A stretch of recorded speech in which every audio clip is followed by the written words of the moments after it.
Hola, ¿qué tal a todos? Bienvenidos a una nueva emisión de En Profundidad, un espacio de teletica.com donde analizamos temas del acontecer nacional e internacional, como su nombre lo dice, en profundidad. Hoy iniciamos con la ronda de entrevistas a los precandidatos y precandidatas del Partido Acción Ciudadana.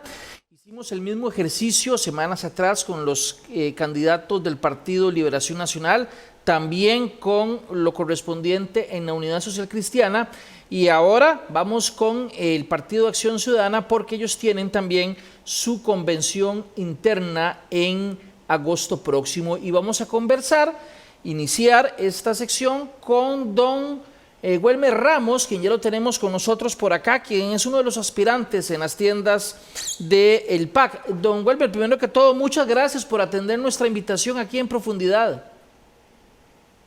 Gracias a usted, don Rodolfo, por invitarme a su prestigioso programa. ¿De qué vamos a hablar un poco? Yo estoy seguro que la gente también va a preguntar y va a opinar al respecto, pero vamos a hablar un poco acerca de cuál es su planteamiento o propuesta estrella en caso de llegar a ser candidato del Partido Acción Ciudadana, a qué le va a dar prioridad. También se ha referido en las últimas horas al papel del ICE y la obra pública. Le vamos a pedir que explique un poco acerca de su planteamiento. También vi que horas o días atrás dio un pronunciamiento con respecto a lo que usted percibe debe ser la estrategia nacional con el 5G, una vez que tengamos esa tecnología en nuestro país. En fin, yo estoy seguro que va a haber mucho que hablar, sobre todo para que ustedes que nos ven tengan una idea del pensamiento de los candidatos, de los precandidatos y las precandidatas que van a estar en esta contienda para las próximas semanas. Don Wilmer, pero antes de empezar hablando de sus propuestas, voy a hacer un breve recuento. Usted fue en los últimos años ministro de Estado en el Poder Ejecutivo con don Luis Guillermo Solís. Renunció, fue candidato, precandidato en una convención de Acción Ciudadana, la convención en la que ganó don Carlos Alvarado. Se convierte en diputado del Partido Acción Ciudadana y ahora nuevamente aspira a la presidencia, participando en esta convención interna. ¿Por qué, don Welmer? ¿Qué lo motiva a intentarlo por segunda vez? Sí, don Rodolfo, tengo junto con un equipo una propuesta programática para hacer de Costa Rica un país mucho más inclusivo, un país más justo, un país más solidario, que nos incluya a todos en lo que es el crecimiento, la distribución del ingreso y demás. Costa Rica, por un modelo económico que se ha implementado en los últimos 35 años, ha concentrado la riqueza, ha generado un alto desempleo y ha provocado que un 20 y tanto por ciento de la población esté en situación de pobreza. Hoy con la pandemia quizás es un 30%. Sin embargo, eso lo podemos nosotros enmendar si tomamos unas decisiones que están al alcance de todos y todas, que son decisiones de cómo reactivar la economía, cómo bajar el costo de la vida, cómo hacer que los beneficios del crecimiento económico, que la economía aquí crece, crece la inversión extranjera y las exportaciones lleguen a todos. Y esto lo he venido plasmando en una serie de acciones desde la Asamblea Legislativa que tal vez ustedes han visto, como ponerle límite a las tasas de interés de la ley de usura, como tramitar por primera vez en Costa Rica una ley de quiebras que venga a salvar empresas y a salvar personas en vez de quebrarlas, a bajar el costo de las transacciones con los datáfonos, a llevar adelante proyectos como bajar el precio de los medicamentos por medio de generar competencia. En fin, podemos hacer una gran reforma del mercado en Costa Rica para que la generación de riqueza quede mejor distribuida, para que la economía tenga más dinamismo y para que se genere más empleo con más justicia en la distribución de la riqueza. ¿Qué le puede ofrecer el Partido Acción Ciudadana diferente a lo que ya le he ofrecido en los últimos 8 años? Yo le voy a decir que el Partido Acción Ciudadana es un partido de centro. Y cuando digo es un partido de centro que cree que que el crecimiento tiene que ser esto que he dicho, inclusivo. La diferencia con las otras fuerzas políticas es que son con una visión totalmente neoliberal que siguen la tendencia de este modelo concentrador de la riqueza. Y esa no es la vía del desarrollo. Yo creo que perfectamente el partido Acción Ciudadana, tomando las riendas en un tercer gobierno, podemos relanzar este país a más crecimiento, a más distribución y con mayor justicia. Pero don Wilmer, le planteo esto porque eso en algún momento también se planteó en las campañas anteriores cuando ganó el PAC y no podemos decir que se ha dado ese crecimiento. Por lo menos si tomamos... Rodolfo, le escucho. no, porque creo que el Partido Acción Ciudadana en los últimos 4 años entregó el manejo económico a los grupos neoconservadores y neoliberales tradicionales. Y usted lo ha visto que este gobierno ha sido un gobierno de unidad nacional y así lo han planteado, y no un gobierno del Partido Acción Ciudadana. Y desde esa perspectiva tengo que decir que sí se ha alejado la política económica en el quehacer el gobierno por haber alineado en este gobierno a figuras que no corresponden a la visión del partido.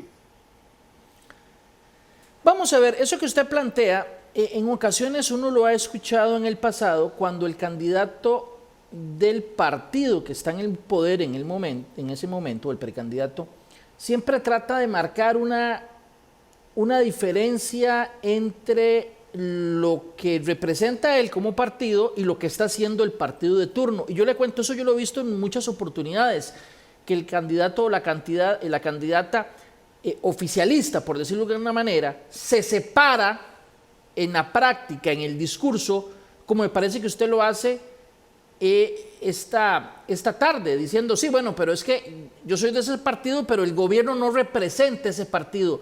¿Usted lo ha escuchado en otras oportunidades que otros precandidatos o precandidatas han hecho lo mismo? Mire, puede ser, don Rodolfo, pero cuando las acciones mías demuestran otra cosa, de que yo no he suscrito esa visión de partido, yo le puedo decir, yo no he votado una serie de acciones en esa línea, y mis peleas han sido incluso contra lo que opina un banco central, contra lo que opina el Ministerio de Hacienda y demás, en el tema de ponerle freno a las tasas de interés abusivas. Llevé la contraria a lo que propuso y a lo que proponía el Banco Central, la SUGEF, el CONACYF, el Ministerio de Hacienda e incluso el mismo Ministerio de Economía. En cuanto al tema de los datáfonos, usted puede ver, ahí están las cartas de los ministerios y demás que eran contrarias a la propuesta mía. En el caso de los medicamentos he dado una pelea fuerte contraria a lo mismo que ha presentado el gobierno. En el caso del empleo público, usted ha visto que mi voto ha sido contrario, no por cuanto ponerle freno a los salarios abusivos esté yo en contra, sino porque pretende meterse al Poder Ejecutivo a nombrar jueces y a nombrar médicos, etcétera, violentando la división de poderes, etcétera, etcétera. Yo he tenido una posición política bien marcada, diferente de la corriente que ha seguido en lo económico el gobierno. Don Wilmer, antes de pasar a ideas o propuestas que usted tiene, me gustaría, ya que usted la mencionó un par de veces, uno de los proyectos que me parece usted fue uno de los abanderados principales, que fue la ley de usura, la llamada ley de usura, ¿verdad? Que fue una modificación a una legislación ya existente. ¿Cuándo se implementa? Se ha dado, ha trascendido en los medios. Voy a leer una nota de teletica.com que fue divulgada el mes pasado y dice que entre 500 y 600 oficiales de la fuerza pública reportaron haber recibido en la primera quincena de junio montos entre los 3.000 y 40.000 colones y otros que no recibieron salario del todo. Y de acuerdo, según la información de teletica.com, con Maynor Anchía, jefe de la seccional ANEP Fuerza Pública, muchos oficiales han adquirido deudas con entidades financieras que no han podido saldar al ritmo esperado y que esta situación se da a partir de la forma en cómo se ha puesto en práctica la ley de usura. Me gustaría conocer, ¿qué le puede usted decir a, por ejemplo, los policías, en el caso puntual, que aseguran se han visto dañados severamente por esta legislación? Rodolfo, la ley de usura lo único que establecía era una tasa de interés máxima y no se metía en absoluto a poner condiciones de créditos y demás. Nada más era poner una tasa de interés máxima. Después ahí diputados como Wagner Jiménez le pegaron garrapatas, ¿no? Garrapatas fue que dijeron de que se le pusiera un monto que tenía que quedarle libre a cada uno de los trabajadores o de los que tuvieran deudas de su salario. Y comenzaron a hacer ahí una problemática, pero que no tiene que ver con el límite de la usura, que fue lo que yo impulsé.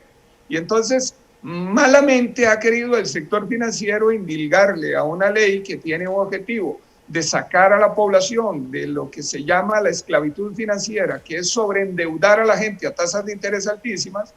Se le ha querido indilgar otros efectos que no son propios del objetivo de esa ley. Aquí había gente que estaba pagando el 120 y hasta el 200% de interés anual. Esto es que una persona la endeudaban con 10 millones y solo de intereses pagaba 12 millones al año sin abonar una peseta al principal. Y eso fue lo que vino a ponerle freno a esta ley. Es una ley que tiene un sentido social y un impacto en defender las finanzas de los trabajadores como ninguna otra.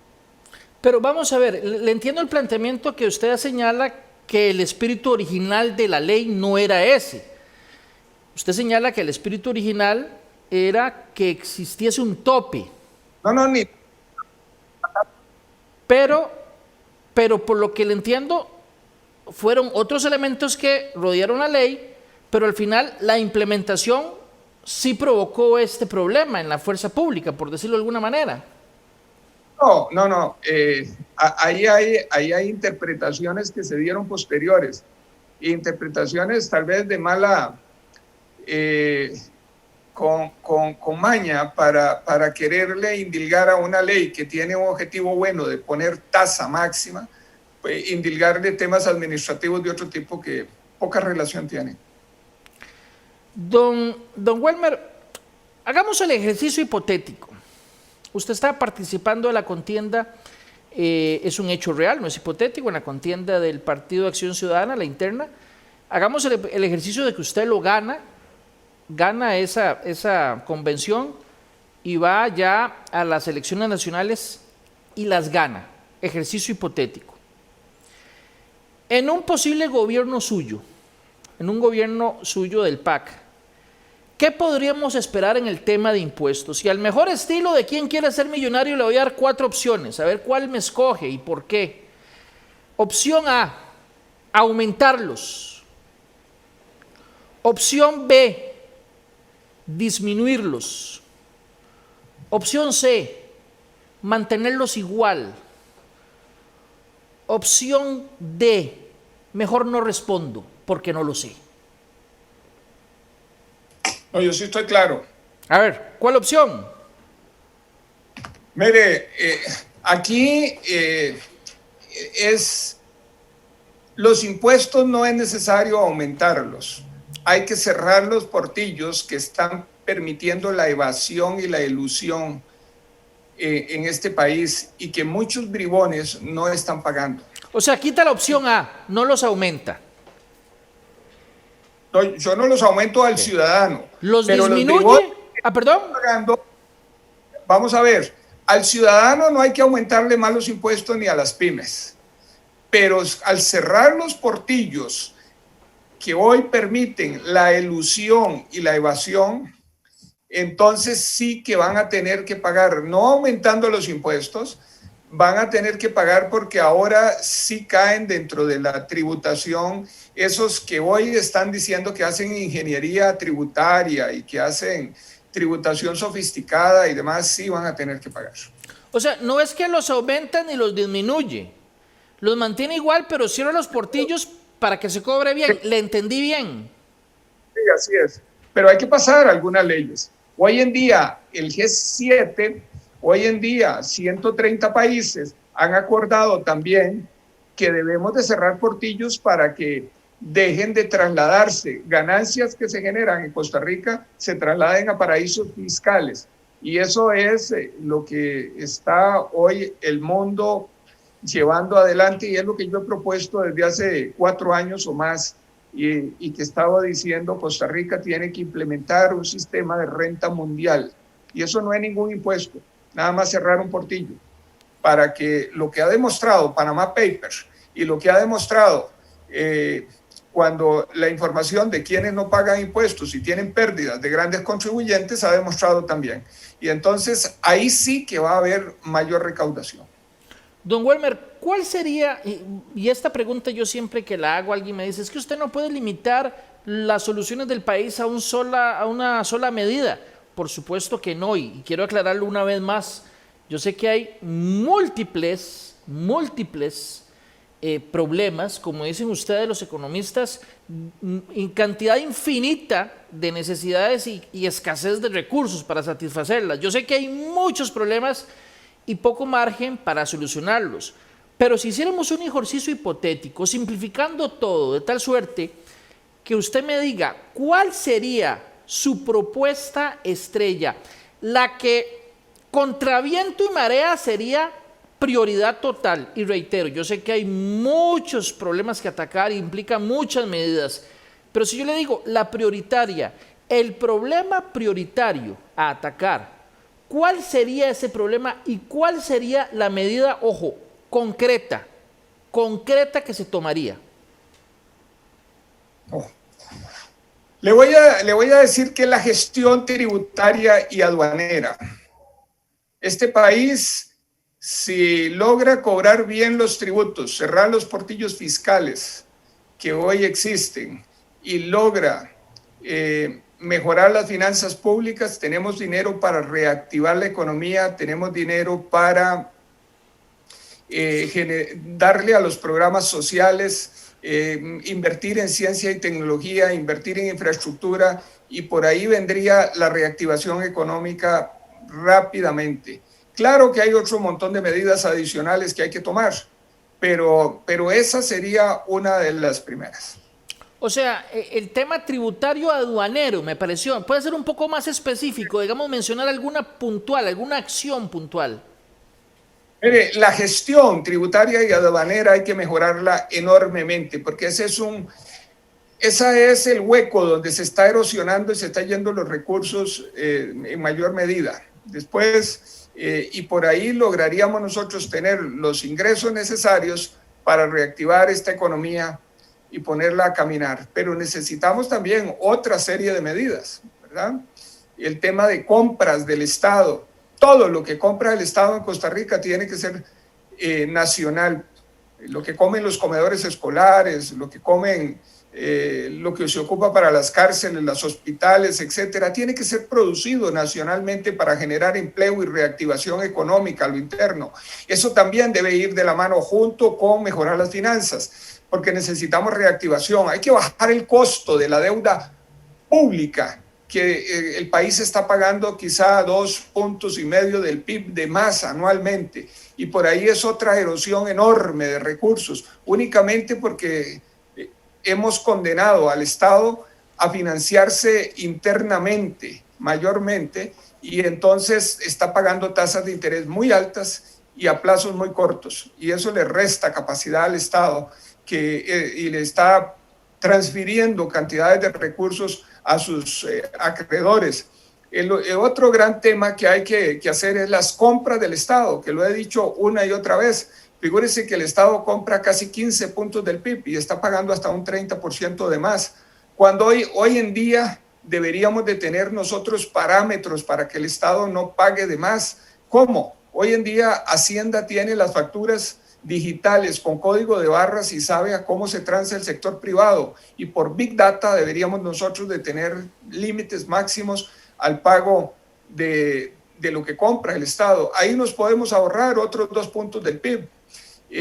Y después necesitamos nosotros mejorar la forma en que están accionando los mercados. Aquí tenemos demasiados monopolios y oligopolios. Y entonces, por ejemplo, en la formación de precios de productos del agro, el agricultor está recibiendo precios ruinosos, mientras que el consumidor está pagando precios abusivamente altos. ¿Por qué? Porque la formación de precios se volvió sumamente ingrata para los productores. Los mecanismos los tienen tomados unos pocos que le imponen esas condiciones. Un kilo de tomate puede costar 400 colones al por mayor en el Senada, y sin embargo en la góndola de un supermercado se vende a 2.500. Estas diferencias tan grandes están encareciendo el costo de la vida. Vaya usted a ver el mercado de insumos agrícolas, demasiado caro.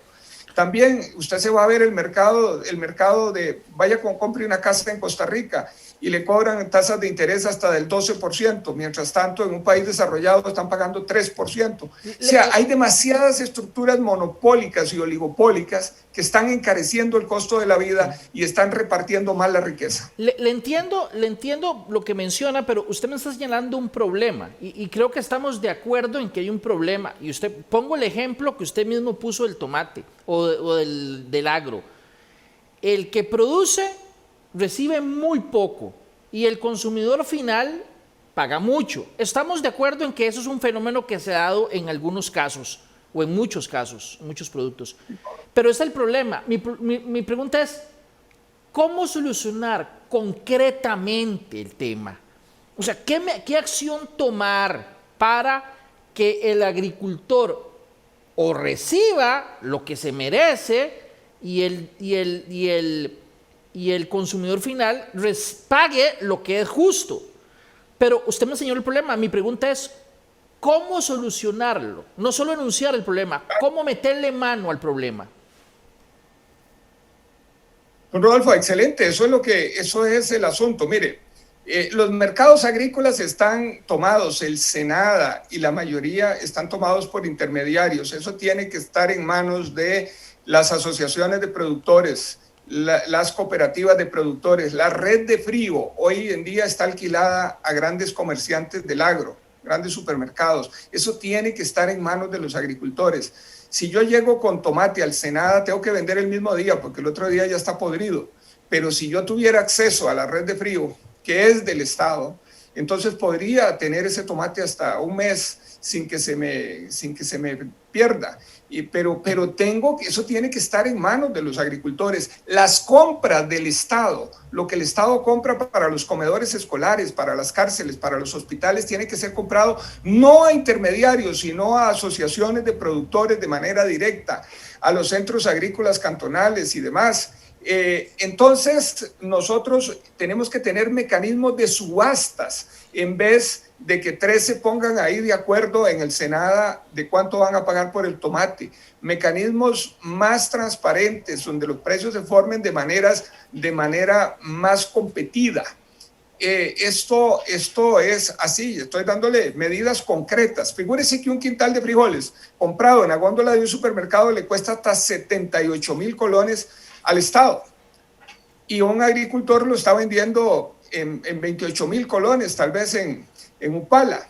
Y entonces, si uno saca la cuenta entre 78 y 28, hay 50,000 colones. El Estado puede pagárselo al agricultor a 40,000 colones y se ahorra un montón de plata, y el agricultor recibe un montón de plata también de más. Pero hay que comenzar a cerrar que las compras del Estado sirvan como un mecanismo para distribuir riqueza, para pagar precios justos y para generar mercados mucho más competidos. Y también ponerle lo que dije ya, las redes de frío, los sistemas de almacenaje.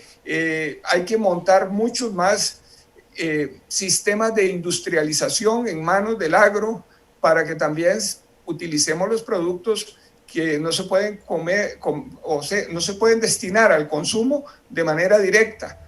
Hay que hacer gestión y ahí están cosas concretas.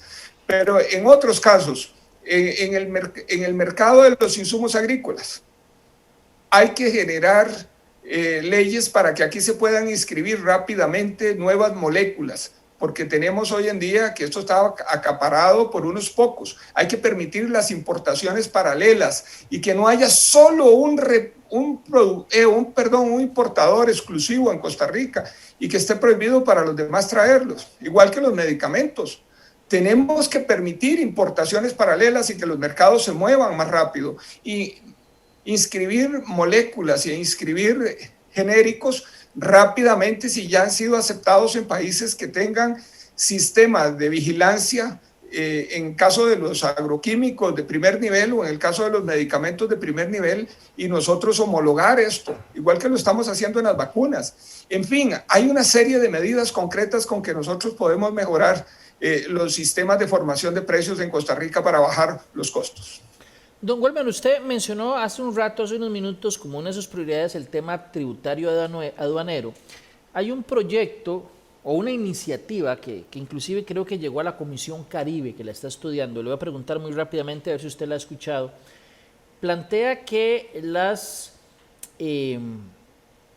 importaciones, cuando vengan a Costa Rica, no tengan que ser llevadas desde Punta Arenas o desde Limón a un almacén fiscal en San José, sino incentivar la creación de almacenes fiscales muy cerca de donde son los puntos de llegada.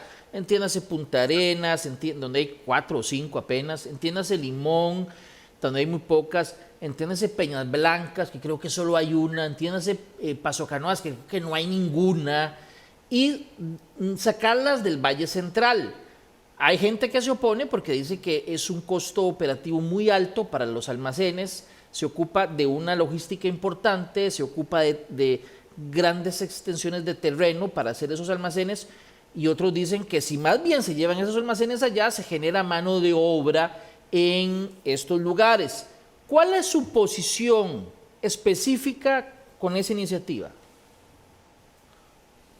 Mire, yo estoy totalmente de acuerdo. La nacionalización de las mercaderías debe darse en los puertos. Más bien se da el caso de que muchas veces una mercancía que va para la zona norte tiene que venir hasta San José para ser nacionalizada y después regresada allá. Eso no es válido. Deberíamos de estar nacionalizando en cada una de las aduanas de entrada. Economizamos tiempo, generamos empleo en zonas que son de bajo desarrollo y estaríamos nosotros ahorrándole miles de millones en contaminación ambiental a un país que tenga que estar transportando bienes para atrás y para adelante. Yo estoy totalmente de acuerdo con ese proyecto de ley y creo que soy firmante, don Rodolfo, porque era un planteamiento que habíamos hecho varios y lo habíamos estudiado y es una iniciativa, pero de las buenas. Porque eso se presta también a mucha discrecionalidad del técnico aduanero de mandar una mercancía que va para Liberia y mandarla hasta San José para que venga a ser nacionalizada aquí y después regrese a Liberia, por ejemplo. Don Welmer, ayer leí una propuesta suya. No sé si se da en el marco de lo que aconteció en las últimas semanas, que la retoma, o es una idea suya desde hace mucho, de que el ICE sea constructor de obra pública. ¿Cómo es la idea exactamente? ¿Para qué no nos explica?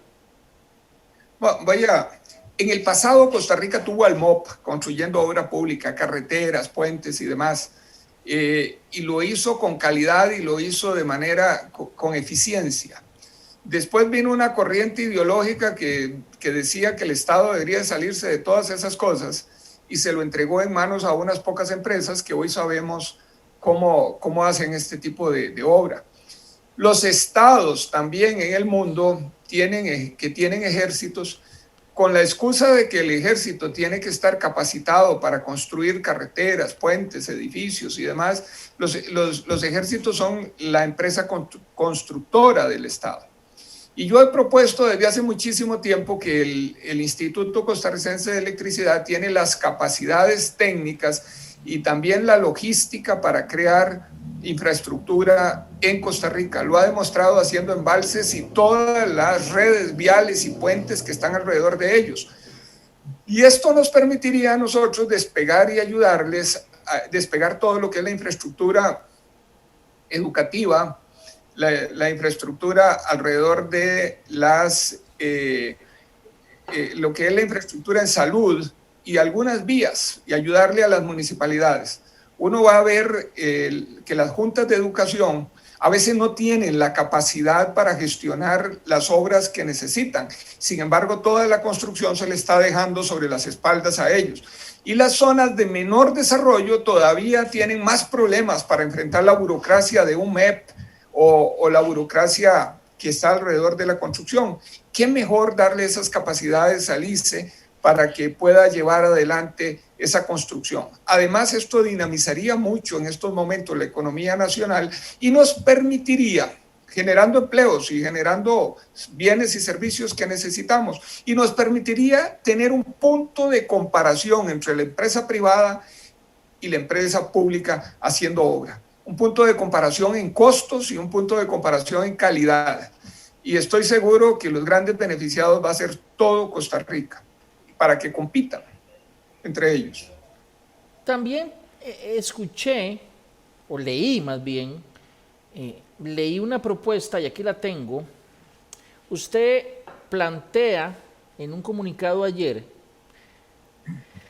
que en el tema del 5G, esa tecnología que vamos a ver, que ya se utiliza en otros países y que está en principio próxima a llegar a Costa Rica, hay algunos sectores que creen que es indispensable que ya no bandas, sino los bloques, por decirlo de alguna manera, el término más coloquial, de esa tecnología, sea también posible que se le den a empresas que se dedican a hacer uso de esa tecnología en otros países.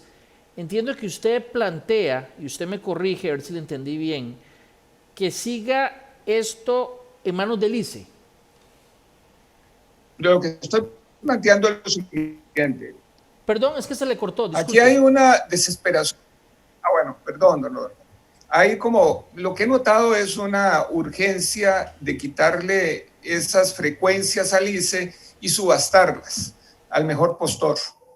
Y yo no estoy de acuerdo en que eso sea así de simple.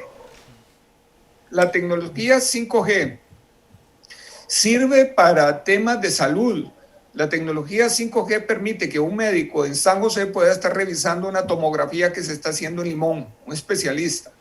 Y entonces la tecnología 5G puede servir también para que los alumnos reciban clases acá en cualquier parte del país que son impartidas desde San José con una virtualidad muy grande.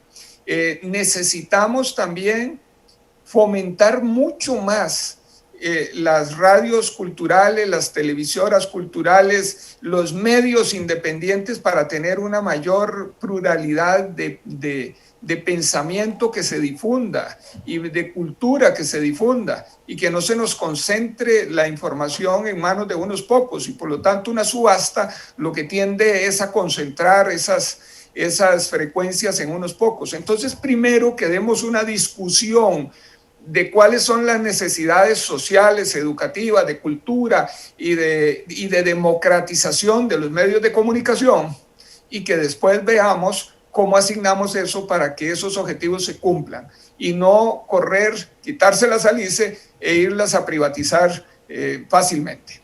Ahora bien, pues que el cuestionamiento que se ha dado en ese sentido es que el ICE, y voy a usar una palabra muy tica, como que se ha alerdeado, como el cuestionamiento es que no se ha movido con la misma celeridad o no le ha prestado, pareciera, quienes apoyan la idea de que eso también pase a manos de empresas multinacionales, es que el ICE no ha reaccionado como uno esperaría que reaccionara para ese punto de esa tecnología. Bueno, el asunto no es que si no la ha ocupado, entonces la devuelva para dársela a otros. No, el asunto es que veamos cuál es la utilidad social que tiene eso, desde esa perspectiva, desde la perspectiva de usos mucho más rentable social y democráticamente para generar apertura en los medios de comunicación regionales y lo que ya dije, educación y salud, cultura, que primero demos ese debate, que no salgamos a poner eso en manos de grandes transnacionales y que después no las podemos recuperar. Cuando es necesario primero tener claramente cuáles son las prioridades de una sociedad. Don Welmer, en el tema de narcotráfico, y quiero decir, yo siempre he insistido, tal vez el COVID-19 y el coronavirus y la pandemia ha robado muchísimo de la agenda, o robado o no, ha tenido un protagonismo, obviamente, pues es comprensible por la gravedad de lo que acontece, pero creo que hay algunos temas que han perdido protagonismo en la discusión de la realidad nacional porque este fenómeno de salud pública mundial pues se ha empoderado en primero y es comprensible, reitero. Pero el narcotráfico creo que se ha empezado a discutir poco comparado con el pasado, pero sigue siendo un problema enorme. ¿Qué propone usted en el combate al crimen organizado y al narcotráfico? Mire, uno es que deberíamos nosotros ir obligando a que todas las transacciones que se dan en este país tengan que ser bancarizadas y el uso del dinero sea lo menos posible.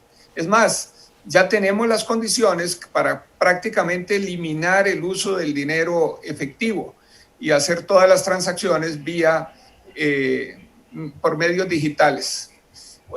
Esto nos permitiría transparentar todas las transacciones.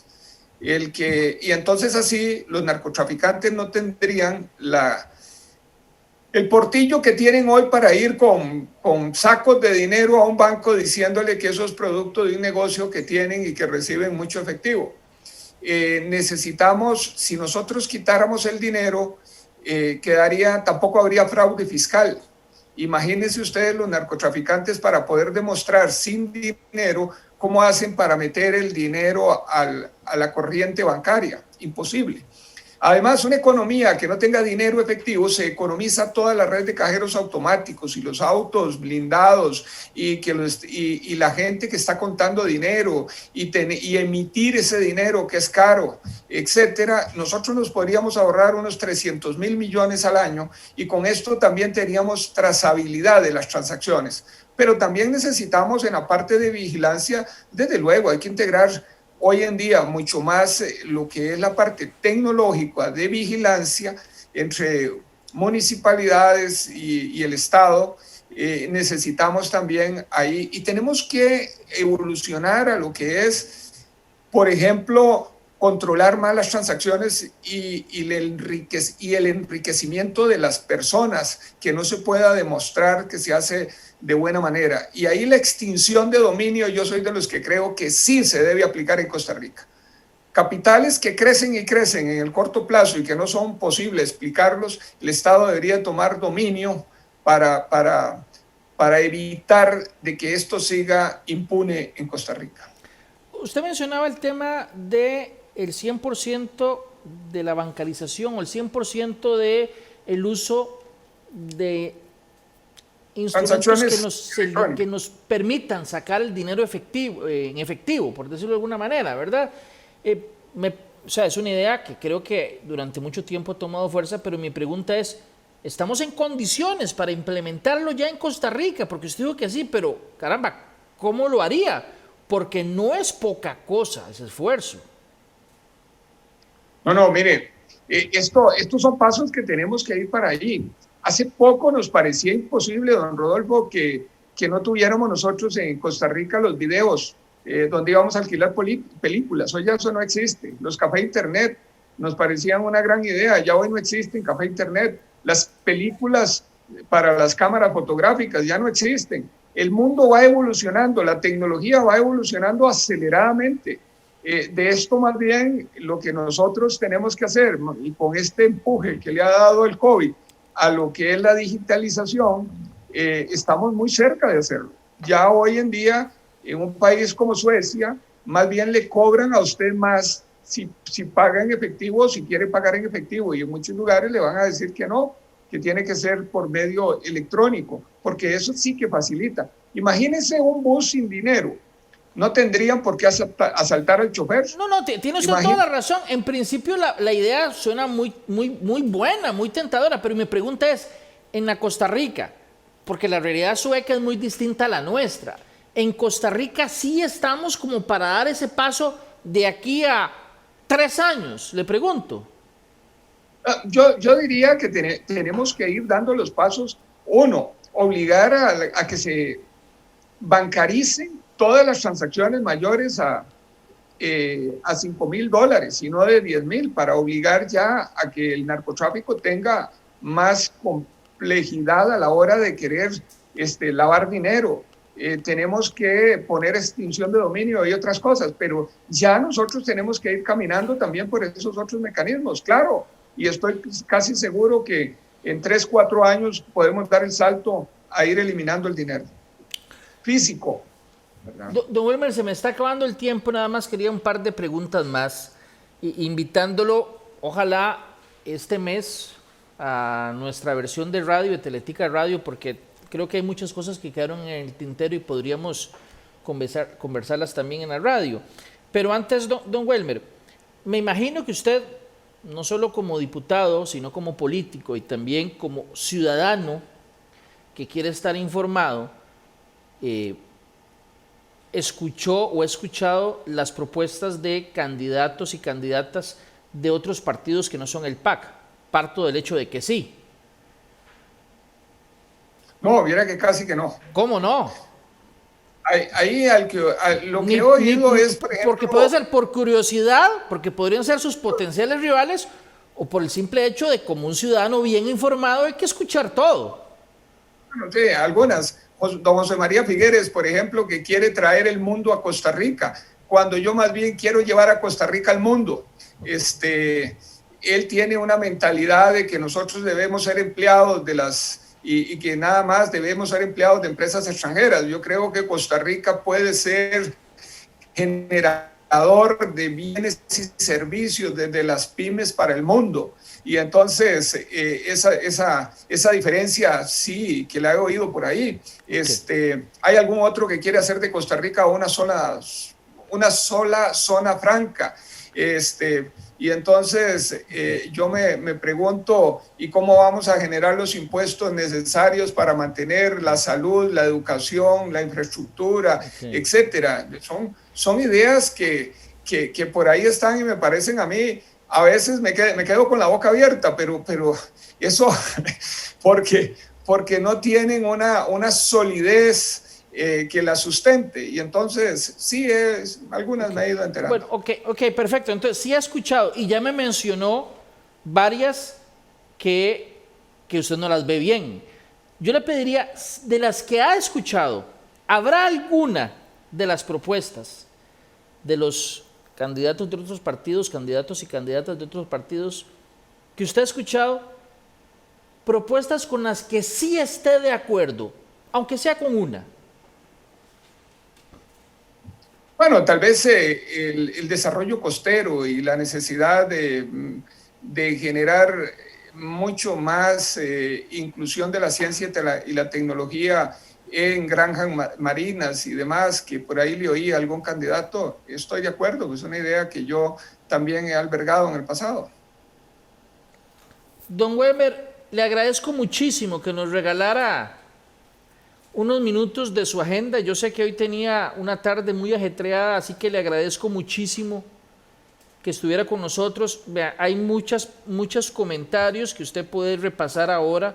Esta entrevista la vamos a reprisar a las 8 de la noche en estas mismas plataformas y posiblemente habrá nuevos comentarios que dan pie para seguir conversando, pero el tiempo nos va ganando. Pero estoy seguro que hay muchos temas que nos quedaron en el tintero o que surgen de estas opiniones, y por lo cual me gustaría posteriormente contactarlo para a usted, igual que a los demás candidatos y candidatas del PAC, también tenerlos en la radio para ampliar los detalles. Por el momento, de verdad, don Weber, le agradezco muchísimo que nos atendiera hoy aquí en profundidad.